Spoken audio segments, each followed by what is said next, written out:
Pasado alas 5 kaninang umaga ay pagkatapos ng morning prayer sa Quirino Grandstand, isinakay na sa andas ang imahe ng itim na poong Nazareno. At may ulat on the spot si Ivan Mayrina. Ivan? Yes, Rafi, bago nga ang maagang pagkakita ng traslasyon, buong magdamag na tuloy-tuloy ang naging paghapa ng pila para sa pahalik ng mahal na poong Nazareno. Dahil kung alas 3 ng tayo makarating sa Quirino Grandstand at binatan natin ng pila, naabot Rojas Boulevard na at sa kapnayan ay pumupupot na ang pila ng mga deboto. Sumasantay naman ang pulis na sa mga deboto, di ba sa isang libong pulis ang ipinakalat sa palibot lang ng Quirino Grandstand. Alas 7 ng umaga ang itinakap ng pagsimula ng traslasyon, pero pasado alas 5 pa nga lang na matapos ang morning prayer ay nagsimula na ang pagdurog ng mga deboto palapit sa entablado kung saan naroon ang mahal na poon. Sa mga oras na yun, mahaba pa rin ang pila sa pahalik at kabilang sa mga nagtsaga at oras binilang sa pila ay yung may kapansanan. At pasito event ay binabaan ng poon at isinakay na nga sa andas. Sa ang pulis na nakabantay sa entablado na natili lamang sa kanilang bahay. Sa unang larga ng poon, ilang paligtad ang naging direksyon nito. Nasagalan bago mamaniobra patungo sa direksyon ng Manila Hotel. Matapos na maipit ang poon sa kilometro lang, ay muli na lang natigil ang traslasyon.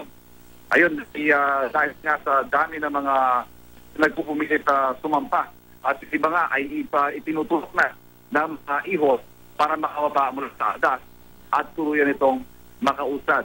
Hindi nga kasi magkamaya ang mga deboto, kanya-kanyang hatak, kanya-kanyang sampa na sa naman pinipigilan nitong mga ihos. At sa kabila ng medyo matagal na pagkakabalahaw nitong andas Rafi, dakong alas 7 ng umaga ay tuloy-tuloy naman ang naging paglarga nito. At sa mga oras na ito nga ay nakarating na sa bahagi ng Manila City Hall. Ivan, napansin ng karamihan talaga napakaraming tao ngayon. Doon ba kanina sa Quirino Grandstand bago magsimula itong pag-andar nitong andas, marami ring mga tao dahil nabalam, bagamat na maaga na umalis itong imahe, Ivan? Yes, Rafi, sa katunayan, as of 4:35, umaga, may isang oras bago nagsimula yung traslasyon. Nasa halos kalahating milyon na yung official crowd entry ng pulisya na sa Coron. Katunayan, medyo mga tumutulog sa tapat ng entablado kasi karaniwan, putok na yung araw bago dumani ng ganong karami mga dito. Pero ngayon, sabi pa, talaga namang nagsimula natin dumubog sa entablado.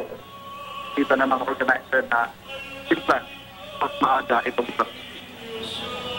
Ivan, kasi kanina na-observe natin sa may planetarium mga alas 10 ng umaga itong andas, bagamat napakaagang umalis.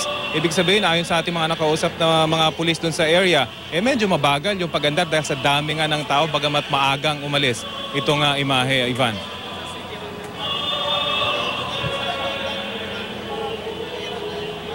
Okay, Ivan? Okay, mukhang naputol po yung ating linya ng komunikasyon kay Ivan Mayrina. Maraming salamat sa iyong ulat.